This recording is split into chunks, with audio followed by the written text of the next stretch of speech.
There was a time when enjoying a drink alone at a bar was not just accepted, it was part of the fabric of a man's life. Whether as a moment of solitude or a break from the hustle, it was a space where one could be with oneself, amidst others. It was equally common to share these moments with friends or a significant other, but the solitary bar visit held its unique charm, celebrated in art and television alike.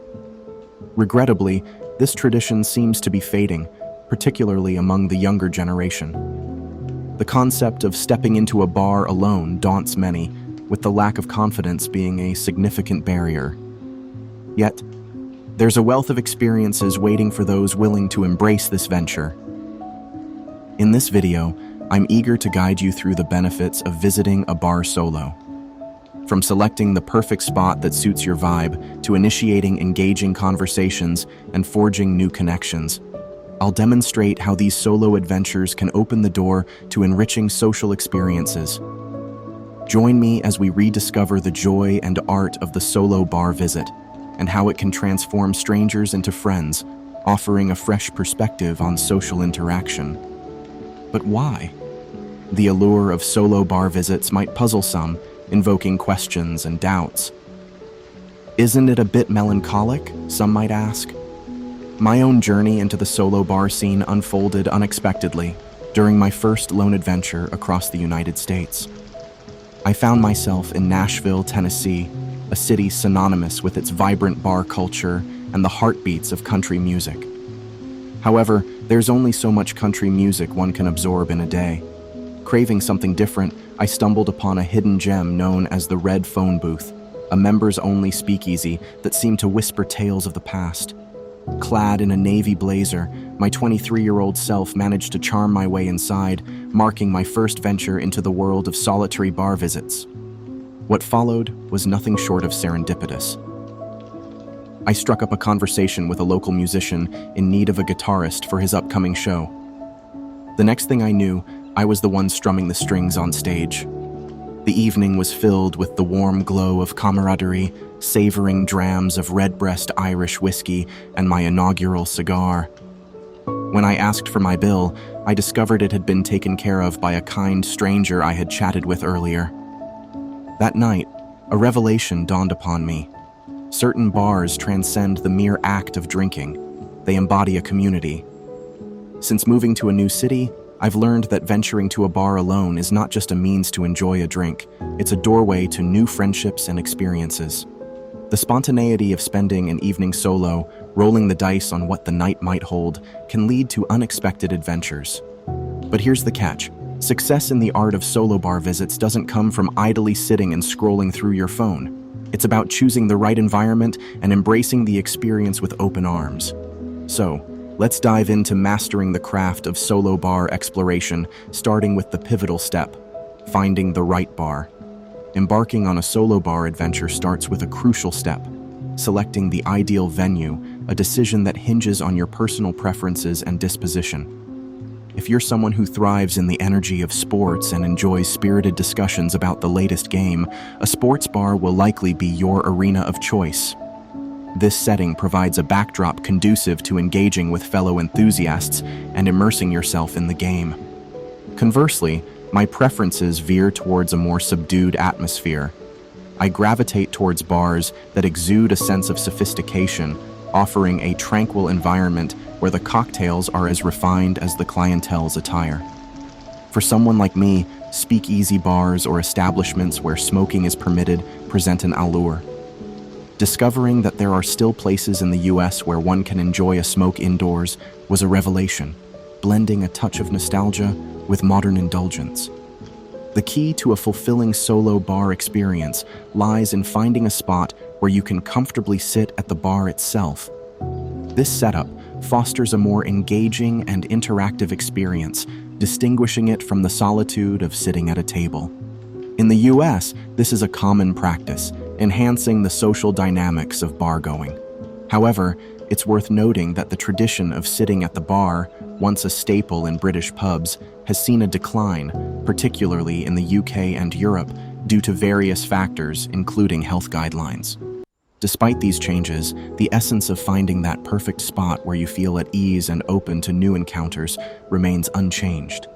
In your quest for the right bar, prioritize places that resonate with your personality and offer the kind of interaction you're seeking. Exploring speakeasy bars offers a unique chance to enjoy a solo evening, but if you're looking for a different experience, consider dining at a restaurant bar.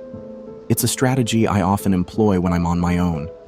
This way, if the ambience doesn't meet your expectations, you still have the pleasure of a good meal before deciding on your next destination. Choosing where to sit at the bar is an art in itself. While your options might be limited to what's available, if given a choice, avoid corner seats. They restrict your ability to engage with people on both sides. Opting for a seat near the center increases your chances of interacting with a diverse group of individuals. Moreover, if space permits, maintaining a one-seat gap between you and others is a subtle etiquette that can make starting conversations more comfortable.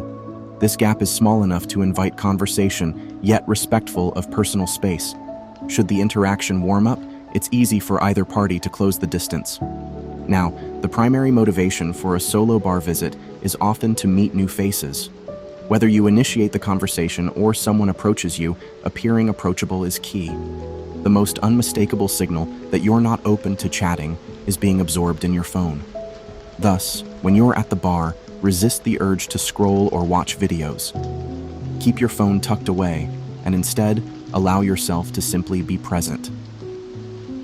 It might feel unconventional in today's digitally dominated world, but remember, there was a time when simply existing was the norm. Being mindful of your expressions can also make you more approachable. A neutral or friendly facial expression is more inviting to potential conversation partners. When you find yourself alone at a bar and eager to mingle, initiating conversation might seem daunting. However, there are several strategies you can employ to break the ice. A straightforward method is to engage the bartender in conversation. As the bar's social orchestrator and a professional in hospitality, bartenders are typically open and welcoming, often eager to interact with patrons, especially during quieter moments. They also have a wealth of knowledge about the bar's regulars and its offerings, which can be invaluable. You could start by inquiring about their name, complimenting something they're wearing, or asking for cocktail recommendations. This not only opens the door for further interaction, but also signals to others that you're approachable and sociable. For instance, while at a smoking bar, I once asked the bartender about other local venues that permit smoking. A fellow patron overheard and chimed in with several suggestions. This serendipitous exchange sparked our conversation for the evening. Another tactic is to look for signs that someone else at the bar is open to conversation.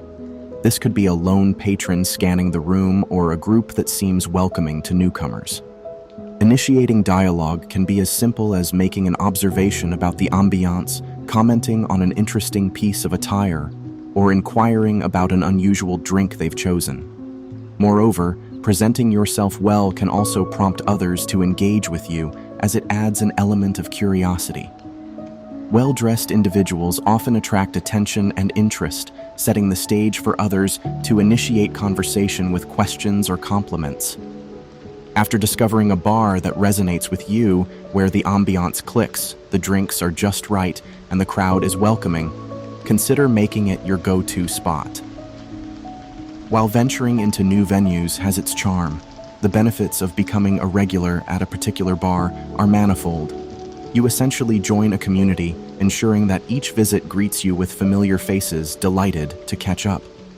The rapport you build with the bartenders often translates into more personalized service, making each visit feel akin to entering a private club. Not every bar fosters this sense of community, but you can usually gauge the potential based on the clientele and the staff's interaction with patrons.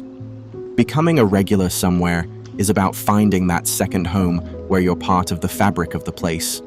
Embracing the independence of visiting a bar alone is an art that seems to have dwindled over time. However, I hope the insights shared in this video inspire you to explore this avenue, whether you're new in town or on a quest to broaden your social circle.